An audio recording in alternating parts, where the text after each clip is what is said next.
छत्रपती संभाजीनगरमध्ये आज मतदान पार पडतंय आणि या मतदारसंघामध्ये तिरंगी लढत आपल्याला पाहायला मिळणार आहे आणि त्यातले एक उमेदवार चंद्रकांत खैरे आपल्यासोबत आहेत। शिवसेना ठाकरे गटाचे ते उमेदवार आहेत। 6व्यांदा निवडणुकीला सामोरे जात आहेत। 4 वेळेस तुम्ही इथे खासदार होतात, नंतर पराभव स्वीकारायला लागला आणि आता तुम्ही म्हणताय की ही शेवटची माझी निवडणूक असेल आणि त्यासाठी पूर्णपणे तुम्ही तयार आहात। खरंच म्हणजे शिवसेना प्रमुख माननीय बाळासाहेब ठाकरे यांच्या आशीर्वादाने मी 2 वेळेस आमदार झालो। त्यात 5 वर्ष मी कॅबिनेट मंत्री होतो महाराष्ट्राचा, म्हणजे या जिल्ह्याचा पालकमंत्री होतो।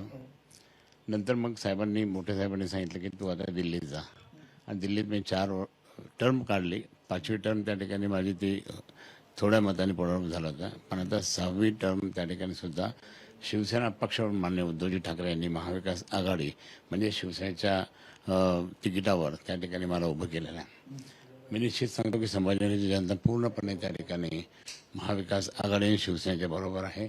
सर्व धर्मीय लोक त्या ठिकाणी एकत्र आलेले आहेत आणि ते निश्चितच मला प्रचंड मताने निवडून देतील ही मला पूर्ण खात्री आहे। परमेश्वराच्या साक्षीने मी सांगतो। पूजा करतात पण तिथे समोर लिहिले विजय सत्याचा, पराभव गद्दाराचा। कारण मी सत्यमेव जयते म्हणजे मी सत्याचाच आहे आणि पराभव गद्दाराचा।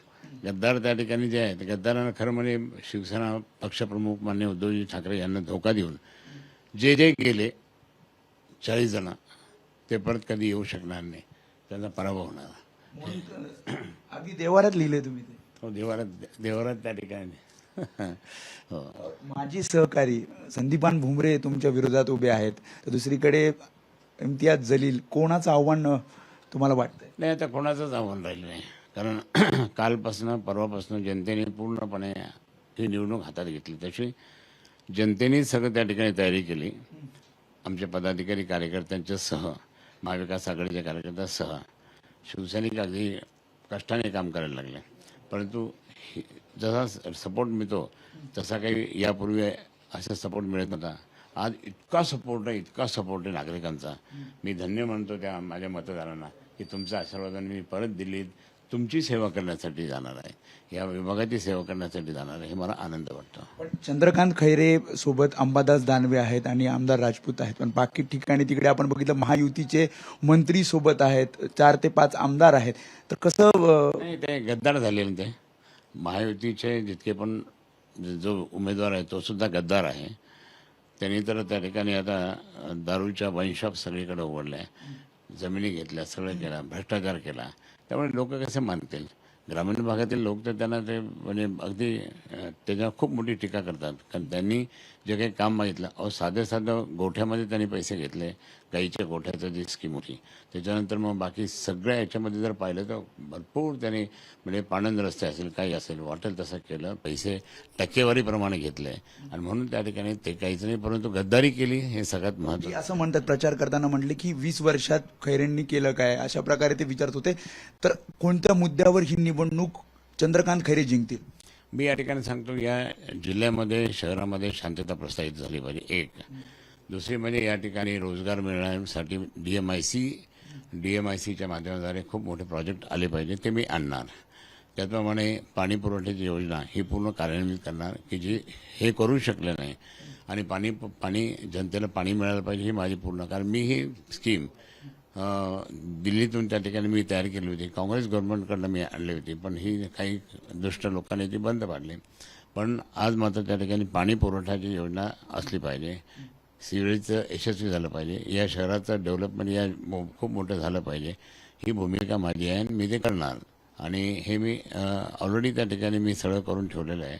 मी गप्प बसत नाही, पण सर्वात महत्त्वाचा प्रश्न नागरिकांचे रोजचे रोज जे प्रश्न असतात ते महत्त्वाचे आहे।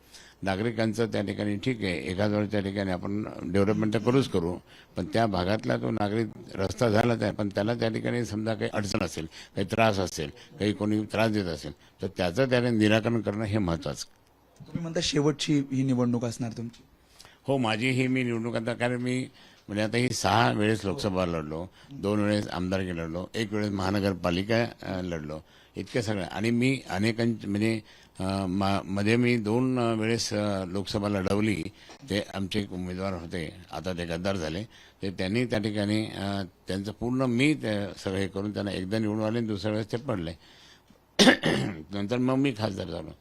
पण प्रत्यक्षात त्या ठिकाणी तुम्हाला सांगतो की आता इतके केल्यानंतर कार्यकर्त्याला सुद्धा वाव दिला पाहिजे, पदाधिकाऱ्याला वाव दिला पाहिजे आणि आपण सेवाच करत राहील. शिवसेना प्रमुख माननीय बाळासाहेब ठाकरे हे शेवटपर्यंत सेवा करत होते, कंट्रोल करत होते आणि त्याप्रमाणे त्यांनी नागरिकांना, कार्यकर्त्यांना पण जवळ ठेवलं होतं. धाकधूक वाढली चंद्रकांत खैरेंची शेवटची निवडणूक म्हणून. नाही, धाकधूक म्हणजे काय, आता हे परवापर्यंत धाकधूक होती, पण कालपासून ही धाकधूक संपली. कारण लोकांनी आता पूर्णपणे हातातच घेतली निवडणूक. ते म्हणे की आम्हाला फक्त मशाल पाहिजे, मशाल चिन्ह हे महत्त्वाचं आहे आणि मशाल पाहिजे म्हणून त्या ठिकाणी सगळीकडे अक्षरशः सर्व समाजाचे लोक काम करायला लागले. विश्वास आहे, 100% विश्वास. त्यामुळे चंद्रकांत खैरे आपण बघतोय सकाळी सकाळी पूजा करतायत, मंदिरामध्ये जाऊन दर्शन ते घेणार आहेत आणि मग मतदानाचा हक्क बजावणार आहेत. त्यांनी असं म्हटलंय की ही जी निवडणूक आहे ती शेवटची निवडणूक असेल आणि पूर्णपणे विश्वास आहे, जरी तिरंगी लढत होत असली तरी पूर्णपणे विजयाचा विश्वास चंद्रकांत खैरे यांनी व्यक्त केलाय.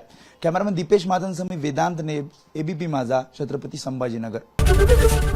एबीपी माझा, उघडा डोळे बघा नीट.